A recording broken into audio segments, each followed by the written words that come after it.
Recevoir le secrétaire général adjoint de l'ONU à 14h30 à mes bureaux. Ce qui fait que malheureusement on ne peut pas aller encore plus loin. Si on avait commencé à 10h, on aurait eu le temps. Mais attention, c'est le premier contact. Je suis venu sur l'invitation pour parler de paix.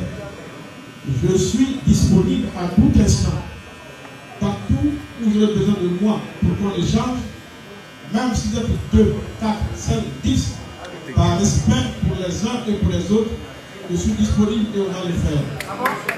Mais aujourd'hui, il a payé 50 millions, en étant conscient que la Syrie existe. Il allait chercher la signature des Ivoiriens. Et on le retient pour être candidat et puis il n'y aura pas d'élection. Pourquoi donc il était candidat? L'incohérence. Quelqu'un dit que je suis candidat à une élection et puis il dit que ça n'a pas lieu. Il est incohérent.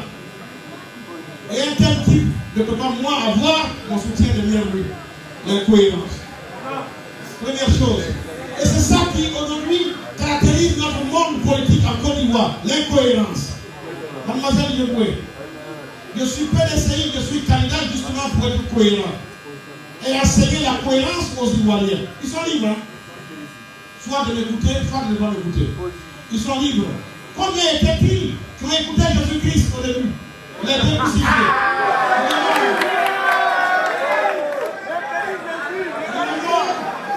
Il est mort et pourtant dans l'église. Combien étaient-ils? Combien étaient-ils qui ont pris à Galilée? Combien étaient-ils? Je vais enseigner la cohérence. Qu'est-ce que j'appelle cohérence? Mademoiselle, je suis PDCI.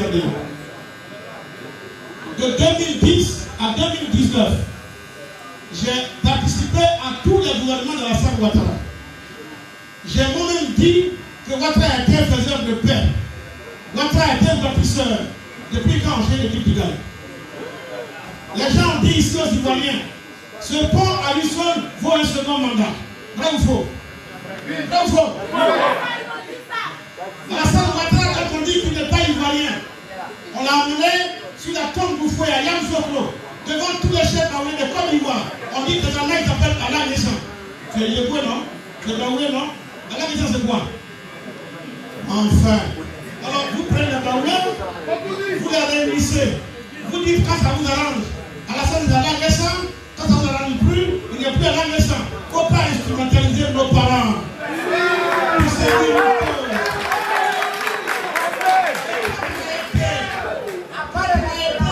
Co-responsable de la gestion de l'URDR pendant 10 ans. Si on a un peuple, écoutez-moi bien, si on a un peuple éclairé, devant ce peuple éclairé, qu'est-ce qu'on va leur dire? Où étiez-vous? Où étiez-vous quand on a jeté le mot en l'air? Qu'avez-vous dit? S'il vous plaît, silence. Où étiez-vous hier? Mademoiselle, comme on ne peut pas être devant le peuple, parce que le verdict va être incapable, il faut parler aux élections. Moi, je suis devant le cohérent. Et je vais être cohérent jusqu'au bout. Je suis quelqu'un de pas. Je suis quelqu'un de pas. Pour le reste, je vous ai dit que je vous invite à mon investiture le cap. Par stratégie, pour mes communicants et tout le monde souhaite que je ne rende pas mon projet public avant le 4 sur cela. Mais peut-être il y a quelqu'un en 2015. Je vous ai expliqué comment je peux mettre les gens ivoiriens au travail, ne serait-ce que par l'industrialisation de nos matières premières. Et je retiens sur l'exemple de Tchéké. Les gens vont se moquer de moi, mais enfin, quand on vend d'éclairage, oui, on peut se moquer de moi. Mais on dit que la Côte d'Ivoire, son succès repose sur le café et le cacao. On a bâti ce pays avec l'argent du café, l'argent du cacao. Mais pourquoi on peut bâtir un pays avec l'argent du café, du cacao, et puis on ne peut pas bâtir un pays avec l'argent de Tchéké, monsieur Mamadou? Oui. Je vais vous expliquer que les Ivoiriens n'ont pas besoin d'aller à Dubaï pour faire leur marché. que Dieu nous a fait grâce de nous donner un pays où il pleut abondamment. Tout est à faire ici. Tout est à faire ici. Et tout est possible ici. Pourvu tout simplement que nous fassions travailler notre intelligence et que l'État de Côte d'Ivoire joue le rôle qu'il doit jouer vis-à-vis de ce que nous mettons en place. Donc, mademoiselle, c'est pour ces raisons-là que je suis candidat indépendant. Et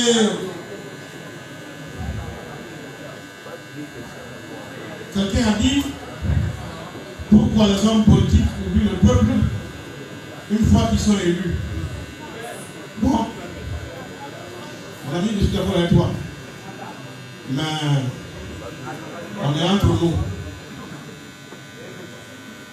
Je ne connais pas de femme qui arrive au monde avec le rêve de faire plusieurs enfants avec plusieurs copains différents.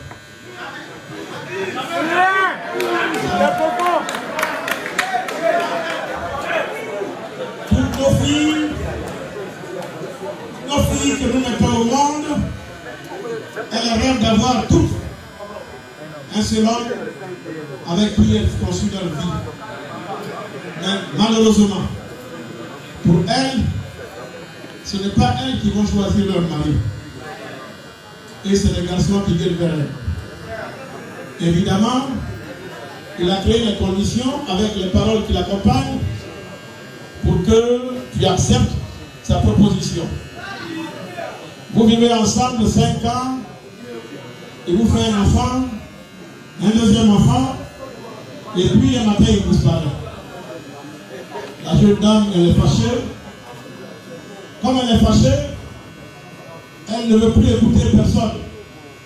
Tous les garçons qui vont venir la semaine-là, et le mois et l'année qui suivent là, ils vont tous échouer. Après, comme elle est une femme, au bout de 2 ans, 3 ans, elle va être obligée d'accepter une deuxième proposition. Lui aussi, malheureusement, il va faire un enfant, un deuxième et il disparaît. La pauvre dessus, elle va se confier à Jésus-Christ. Et désormais, son mari, c'est l'église, c'est Jésus-Christ. Tous les jours, la semaine, elle est à l'église. Souvent, elles sont à l'église jusqu'à minuit. Mais à un moment donné, il n'y a plus personne dans l'église, il faut qu'elle rentre à la maison. Mais dans le lit, il n'y a pas Jésus-Christ. Il faut un autre garçon. Elle finit par accepter un troisième avec une prière à Dieu. Dieu fasse que ce troisième qui est venu soit mon homme. C'est exactement la situation dans laquelle se trouve le peuple de Côte d'Ivoire. Mais celui qui vient à la troisième position, il ne peut pas payer pour ce qui s'est passé avant. Voilà. Je n'ai jamais été élu président pour trahir le peuple. Donc ce que tu dis ne me concerne pas. Moi j'arrive maintenant.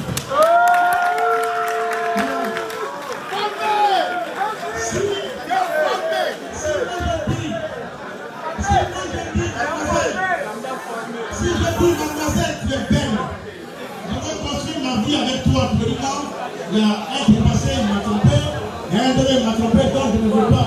Mais c'est pas moi qui l'ai trompé. C'est pas moi. C'est pas moi. Moi, on me juge à l'acte. Quand je serai président, ma prière, c'est un président comme Félix Houphouët-Boigny.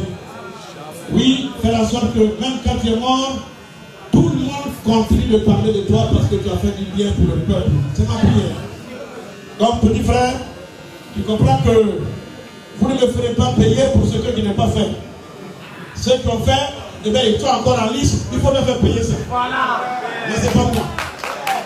Est-ce que d'accord? Depuis 1993, vous pouvez mort. Ceux qui nous font ça, c'est eux qui sont là. Et c'est eux qui sont encore candidats. Moi, je ne suis pas dedans. Voilà. Je suis vierge. Voilà.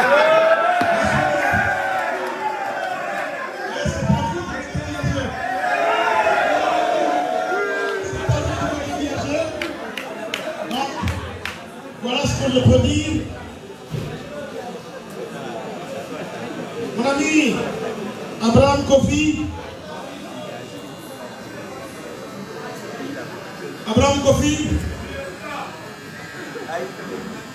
Je vais vous inviter tous à faire attention aux choses de la nature. Écoutez-moi bien. En 2015, Dieu m'a inspiré. Écoutez-moi. Dieu m'a inspiré. J'ai appelé à reconnaître ma défaite.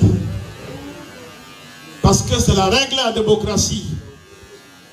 Il ne peut pas y avoir deux vainqueurs dans une compétition. Si en 2010, entre Alassane et Gbagbo, un seul avait reconnu sa défaite, on ne serait pas là aujourd'hui. Mais ce que j'ai dit là, et j'ai fait là, c'est une leçon que je donne à tout le monde. Maintenant, écoutez-moi bien. Quand je dis, on ne fait pas souvent attention aux choses de la nature. Tous les changements ont lieu dans ce pays chaque 10 ans. Et c'est ainsi, et Dieu, personne n'y peut rien. En 2000, eh bien, Robert Gueye, militaire puissant, qui a éliminé la course, Alassane la course, tout puissant militaire, a organisé les élections et les a perdues au profit de Gbagbo Laurent. En 2010, 10 ans après, Alassane Ouattara a organisé les élections, enfin, Laurent Gbagbo, président, a organisé les élections face à Ouattara et il a perdu. Yarine, il n'est pas là. Ok. On dit. Monsieur. Merci. Ouattara s'est imposé. Oui, je suis d'accord avec vous. D'une façon ou d'une autre, Ouattara s'est imposé. Écoutez-moi. D'une façon ou d'une autre, Ouattara s'est imposé en 2010. Oui, je le reconnais. Eh bien, 2010, 2020, ça fait 10 ans. Ouattara ne pourra rien. Le temps est arrivé. Ouattara, et d'ailleurs, si les autres se retirent, voici le futur président en face de vous.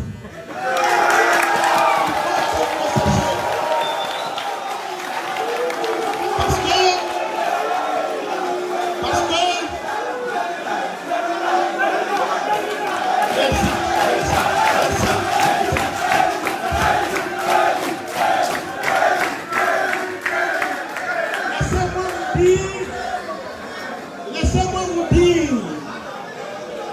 de la même façon, il y a 10 ans, Gbagbo est parti. De la même façon, il y a 20 ans, Gueye est parti. Le 31 octobre, Alassane va organiser ses élections et il va les perdre. Et je le battrai. Celui qui n'a pas compris ça, il ne sait pas faire attention aux choses. Donc, mesdames et messieurs, chers jeunes frères, merci.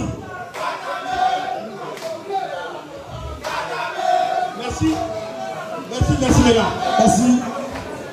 Vous voyez, il y a des signes qui ne trompent pas. Je n'ai pas connu le temps d'Oufoué à ses débuts, mais Éger. Connaissez-vous dans l'histoire la Côte d'Ivoire, la politique ivoirienne? En dehors du temps d'Oufoué, dont je n'ai pas tous les repères, un candidat à l'élection présidentielle, à la fille Léon Robert, pour parler aux étudiants, c'est un signal. C'est un signal. C'est-à-dire le temps de la restauration de la jeunesse a sonné. Le temps de la restauration de la jeunesse ivoirienne a sonné et ça prend ce départ ici à l'université. Ça ne pouvait pas être autrement. Soyez confiants. Nous travaillerons à ce qu'il y ait la paix dans ce pays. Soyez confiants parce que notre devoir, c'est de garantir l'avenir de nos enfants. Je crois avoir répondu aux 5 questions, sauf que... Il y a quelle question? Laquelle? Il n'y en a plus. J'ai répondu aux 5 questions. Hein? Comment? J'ai répondu là. J'ai répondu. Voilà, j'ai répondu. Comment?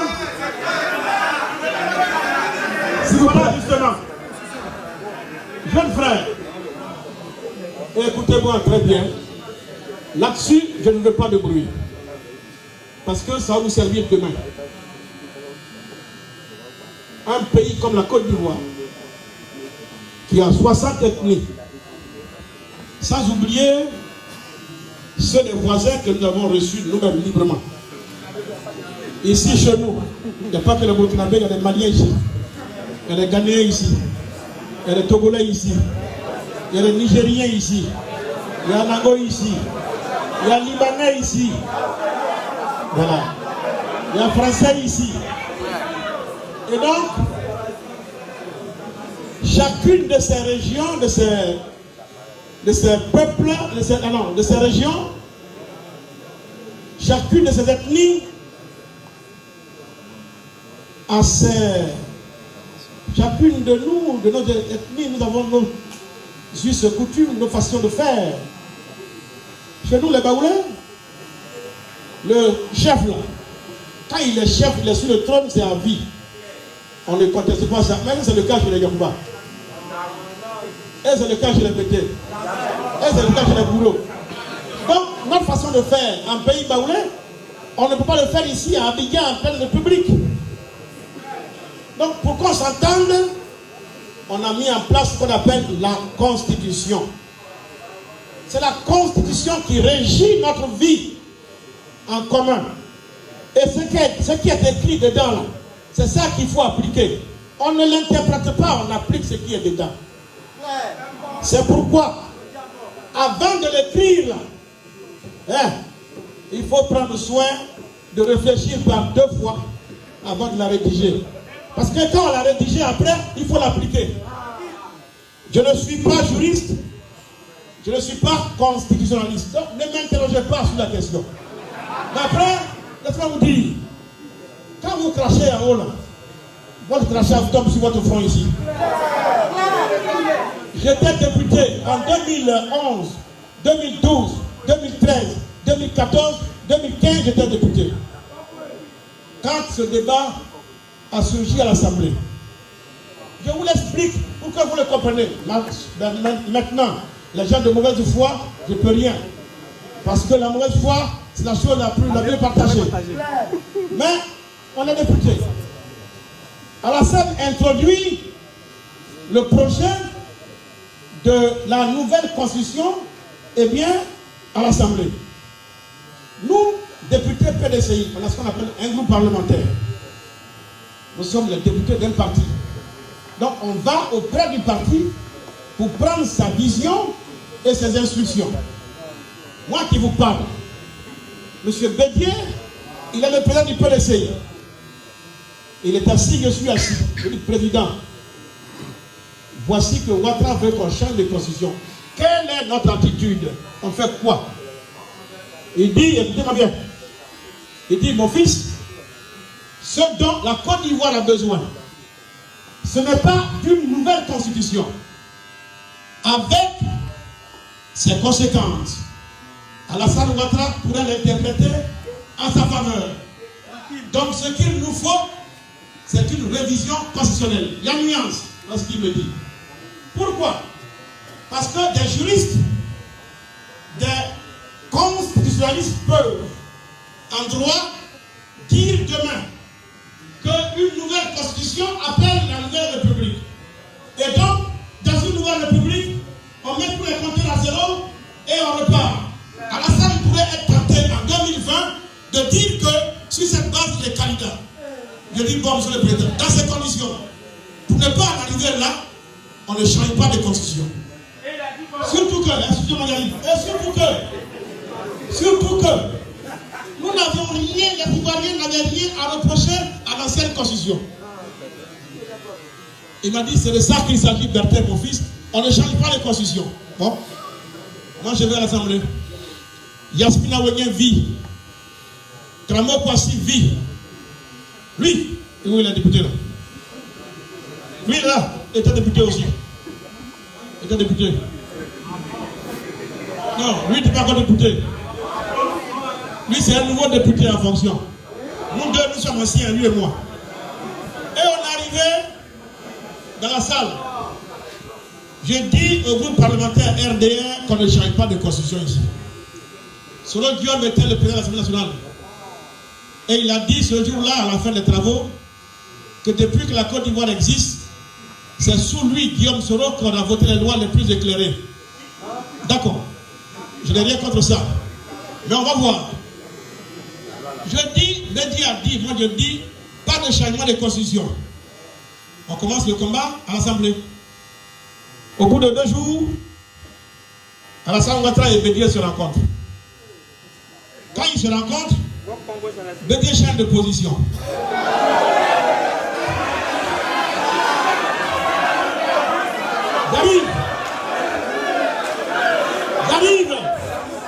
J'arrive. C'est ça, mademoiselle Leboué. C'est ça la cohérence. C'est ça la cohérence. Bédi change de position et Aoussou Diallo, qui était député PDCI, mais notre homme de droit, notre juriste, ministre, on a réunion du groupe parlementaire. Il est là. Wassena est là, encore vivant. Et Aoussou arrive. Aoussou dit, le président Ouattara et Henri Konan Bédié m'envoient vous dire, vous êtes des exécutants, que vous devrez voter la nouvelle constitution. Écoutez-moi bien. S'il vous plaît, ne faites pas de bruit. Quand il a dit ça, la salle est devenue glacée. Plus personne ne peut parler. Et j'ai levé le doigt. Heureusement pour moi, Wassana était assis entre Aoussou et moi. Sinon, je ne sais pas s'il serait encore là. Mais j'arrive. J'ai dit, mais monsieur le ministre, nous ne sommes quand même pas des enfants. Et on a été élus par des gens. Ils nous ont mandatés pour venir ici. Mais moi, quand je vais arriver à Port-Boué, et que je vais dire à ceux qui m'ont voté qu'on doit changer de constitution, ils vont me poser une question simple. Qu'est-ce que vous avez à reprocher à la seule constitution? Je leur dis quoi? C'est la question qu'il ne fallait pas que je pose. Mais comme au PDC, on se connaît. Les mêmes députés là, eux tous ont posé la question sur moi.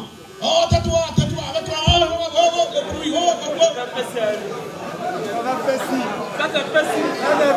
Palabre, j'arrive. Et j'ai eu la malchance de me retrouver à Bonan, envoyé par Bédié. On mettait un piège pour m'assassiner à Bonan. J'ai été battu comme un chien. Dieu merci, je suis encore vivant. J'ai fini. Il n'y a jamais eu un mot de condamnation de l'Assemblée nationale. Un député qui est battu. Il n'y a jamais eu un mot de condamnation de mon parti. Un de ces députés qui est battu. J'ai compris la leçon. Les gens voulaient voter la constitution. J'étais l'empêcheur de tourner en rond. Je suis une taupe. J'ai été à la haie avec Gbagbo. Je suis en mission. Il faut m'abattre. On a imposé cette constitution aux Ivoiriens. Mais parce que, entre-temps, l'ancienne constitution disait ceci. Après 75 ans, on ne peut plus être candidat. Vous avez compris? Si on n'avait pas changé ça, Bédi a 86 ans, aujourd'hui il peut être candidat. Si on n'avait pas changé ça, Alassane a 78 ans, aujourd'hui il peut être candidat. Mais sur ça là, ils sont tous d'accord pour dire que si on ne change pas, nous tous on est hors jeu. Donc pour nous seuls là, on n'a qu'à le faire ainsi. Bon, ils se sont mis d'accord pour le faire. Le temps est arrivé maintenant de l'appliquer. Et on me dit à moi d'aller dans la rue pour risquer la vie des enfants des autres pour ça. Je dis non. Je dis non. Celui qui veut aller faire, là, on est tous dans un monde de liberté. Celui qui veut aller le faire, il est libre, il veut le faire. Mais moi je dis que je ne le fais pas. Je ne suis pas un instrument. Et on ne me manipule pas. Et nous tous là, chacun a passé 9 mois dans le ventre d'une femme. Nous venons tous égaux sur terre. Avec la même intelligence, personne ne peut me manipuler. Je suis là pour les Ivoiriens, non pas pour servir un intérêt égoïste. Est-ce que c'est clair, mes amis? Est-ce que c'est clair? Donc, c'est pas moi qu'il faut interroger. C'est pas moi qu'il faut interroger. J'ai été le seul député à avoir dit non. Et pour ça, On a même bloqué ma prime de 2 millions de francs CFA. Mais voilà le problème. Je n'ai pas eu de prime. Est-ce que je ne vis pas aujourd'hui? Je vis, mais je ne tromperai jamais les Ivoiriens. Je ne tromperai jamais le peuple de Côte d'Ivoire. Et je ne participerai jamais à ce qui trompe les Ivoiriens. C'est aussi clair que ça. Voilà qui je suis. Voilà qui je suis, mademoiselle Leboué. Voilà qui je suis, cher ami. Vous qui en parlez, avec le sentiment que vous avez une position, mais allez, faites-le. Faites-le, mais je vous renvoie toujours. Je vous renvoie à Jésus-Christ. Et je vous dis, il faut des hommes éclairés pour guider le peuple de Côte d'Ivoire. Est-ce que ma position est claire? Je vous l'ai donnée. Ce n'est pas moi qui choisis les candidats, c'est notre constitution qui choisit les candidats. Qu'est-ce qu'elle dit? C'est ce qu'elle dit là qu'il faut faire. Maintenant, comme les gens ils savent se battre, et que c'est le plus fort qui gagne, moi je vais me battre. Je ne suis pas d'accord de parler. Je veux aider les Ivoiriens. Je ne suis pas là pour les amener à faire la bagarre. C'est pourquoi on ne donne pas à un peuple une interprétation floue et une constitution floue à interprétation. Parce que nos intérêts l'exigent. Voilà, il faut qu'on vous dise la vérité, mes chers petits frères. Oui, je vous la donne. Là. On dit qu'il faut faire l'union ou la coalition des candidats de l'opposition pour aller. Bon, ils sont en réunion. Je vois Bédier, je vois Fingessa, je vois Babri, mais ils ne m'appellent pas. Ils ne m'appellent pas. Et puis il y a un qui dit, quand Kakabe va voir ça, il sera obligé de suivre moi. On ne m'oblige jamais dans ma vie. Personne ne peut m'obliger, sauf si tu m'as tué. Et je n'agis jamais dans ma vie sous la dictée d'autrui. Je fais quand je suis convaincu. Je fais quand j'y crois. On ne m'oblige jamais. Et Afingessa ne me connaît pas. Afingessa ne me connaît pas. On n'obtient rien de moi dans l'obligation. On ne m'assujettit pas. J'ai une dignité comme tout autre. On ne m'assujettit pas.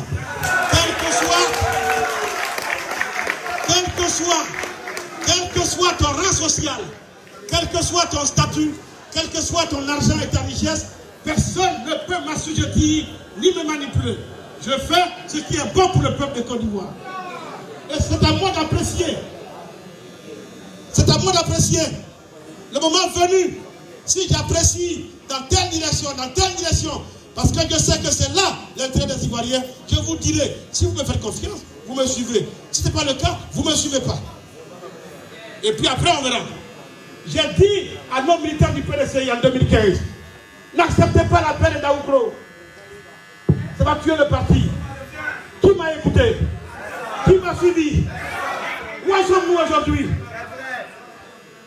J'étais le premier député ivoirien à aller à la haie sur le Gbagbo. Et j'appelais Goudé. C'est pour ça qu'on m'a combattu dans mon propre parti. Merci. J'ai été le premier et le seul. Écoutez-moi bien. Quand j'ai été à la haie, pour voir Gbagbo et Blé Goudé, on m'a retiré du PDCI. On m'a chassé de l'Assemblée nationale. Mais aujourd'hui, ils sont en rang qui vont à la haie. Dikawe va là-bas, Bédier va là-bas. Ah, donc on va à la haie alors. On va à la haie. Mais vous là, vous n'allez pas à la haie parce que vous avez Gbagbo. Vous y allez par calcul politique. Vous y allez parce que vous avez le piment dans les yeux. Mais alors, qu'est-ce que c'est? C'est pas la même chose. Dikawe, il est pété de Gagnois, non? Gbagbo de Gagnois, non?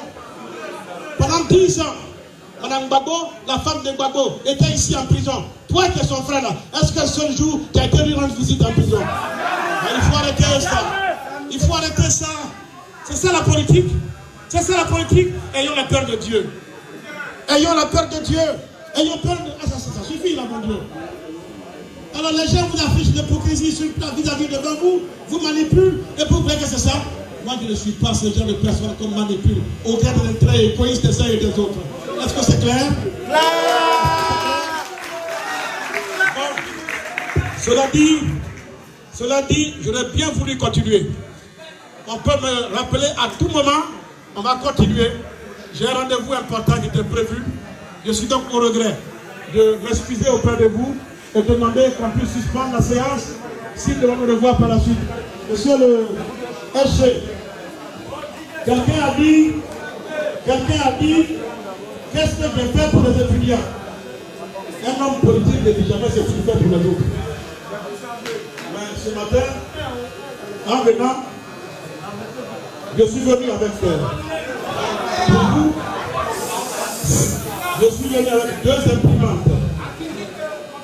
Un ordinateur portable, un ordinateur de bureau. C'est ce que j'ai envoyé aux étudiants ce matin. Par le biais de l'Institut de la PECI, qui me reçoit aujourd'hui. Et pour les archives de la PECI, vous me trouvez au bureau ce soir à 18h, 19h. Je vous donne ma contribution. La plus belle femme au monde ne donne que ce qu'elle a. Je vous donne ma contribution à hauteur de 500 000 francs ce soir pour les assises. Et je me tiens ainsi à la disposition de tous les étudiants. Au fan club, vous voyez M. Média, et on se revoit tout à l'heure à mon bureau. Mais après, je vais vous demander un grand service. Excusez-moi, je vais vous demander un grand service. La campagne doit être structurée. Et je vais nommer un directeur de campagne pour les jeunes, pour les élèves.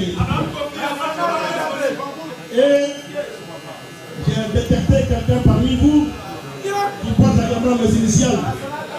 La soirée est de où?